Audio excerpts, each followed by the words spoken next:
Welcome, everyone, to the 6th Annual International Firefighter Cancer Symposium, hosted by the Firefighter Cancer Initiative at the Sylvester Comprehensive Cancer Center. Please welcome to the stage Dr. Erin Kobetz and Dr. Alberto Caban-Martinez.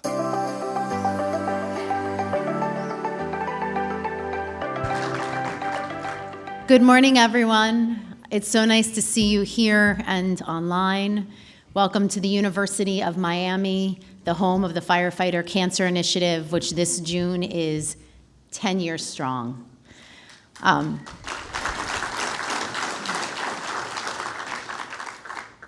So people always ask why. I see Sam Eden in the back. Sam, you see I have the helmet in my possession. And I think the story of why, which is not something that scientists often share because we're supposed to be objective about the research questions that we pursue, but the why is this helmet, who it belongs to, and who it honors. Everybody in this room has been affected by cancer, either personally or among their brothers and sisters. And a long time ago, Sam Eden, and I saw my friend Keith Tyson and Brian Frieders really challenged us to use science as a way to understand why.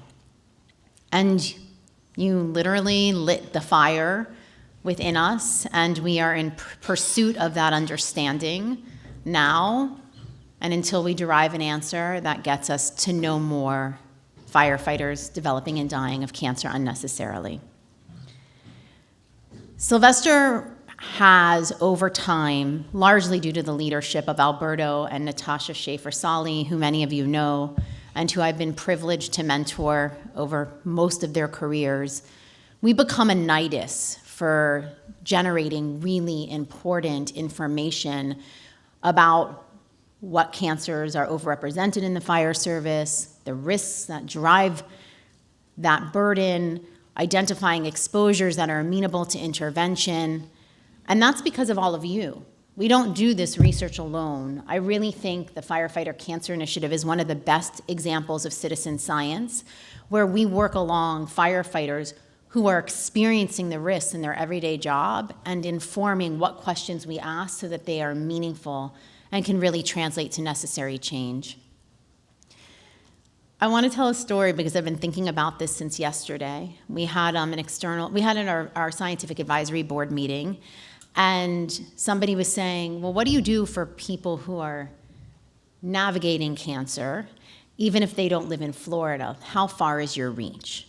Well, as an NCI-designated cancer center, we're part of a really large network of other academic cancer centers with whom we work closely on firefighters and other issues. And last year at the Firefighter Cancer Initiative, I met a man, Jim O'Toole. He's here in the audience. He might not have come in the room because he's probably trying to avoid the fact that I was going to speak about him. And Jim was really sick. I mean, I think it was like his third or fourth recurrence of disease, and he was struggling, and he was really unhappy with the treatment options because he was doing them time and again, and they were leading to tremendous toxicity and lots of symptomology, and he wasn't getting any relief. The disease wasn't going anywhere. And he says, "Doc, do you think you can hook me up?" And I was like, "Sure, of course, we'll do a telehealth visit. We will connect you with one of our doctors who's an expert in the cancer you have, and he can consult with you and your physicians back home in Canada to provide an appropriate treatment regimen to get you to a point where you live with the disease. The disease doesn't manage your life." So today, Jim is here, and he's cancer-free.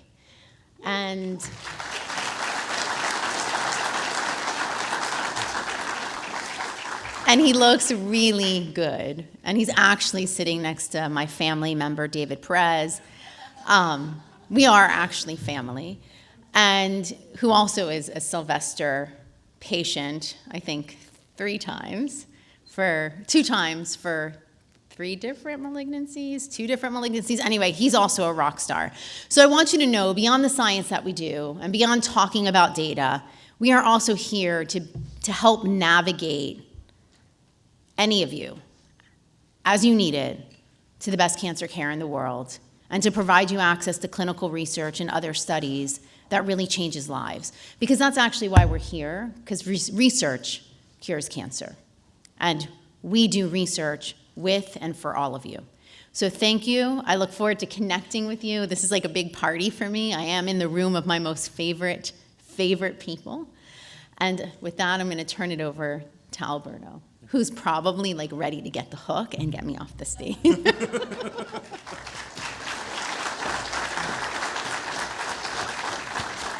All right, good morning, everyone. Oh, come on, you can do better. You're in Miami. Good morning, everyone. All right, there you go. Good morning, bienvenidos, bienvenue to everyone here in the room and watching us online. You are at the 2024 International Firefighter Cancer Symposium. I'm really excited that you all are able to join us, whether you're here in the room or online. This symposium is designed not only to be able to share the state of the science of cancer in the fire service, but also allow us to network and meet with each other. As Dr. Kobetz was saying, we are one team. We want to speak with one voice. And the National Firefighter Cancer Initiative is designed to bring all firefighters, industry, union together to be able to tackle and extinguish cancer.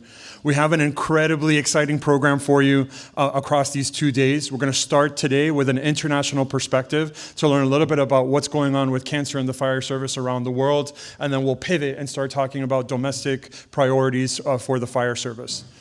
We have approximately 1,241 attendees that are either logged in online or with us in the room, representing many areas of the United States. I don't know why Wyoming and South Dakota elected not to come to the conference here in Miami, but we'll grab them again next year. So we're really thankful for your engagement and your participation. Please use this time to talk to each other, learn, grow, and help us extinguish cancer in the fire service. Just a quick updates on admin. So all of you should have access to internet. The network ID is IFCS 2024, and if the password for that is just lowercase IFCS 2024. So if you need internet access during your time here, we're hoping you're paying attention all the time, but we know you have to stay connected with loved ones and other activities, so please use that as well. Next slide. Okay, so if you are interested in having the recordings from the presentations today, no fret. They will be available after the symposium. We will post them to the symposium website. So it's really important that you make sure that you are registered on the CVent platform in order to receive those recordings. We will send out a link to each and every person's recording. For those of you that are joining online, as you know, the registration and login instructions are available there, tinyurl.com, IFCS 2024. Next slide. And then this is just a QR symbol if you need it in order to be able to access the main symposium website so that you can download those individual recordings. Next slide.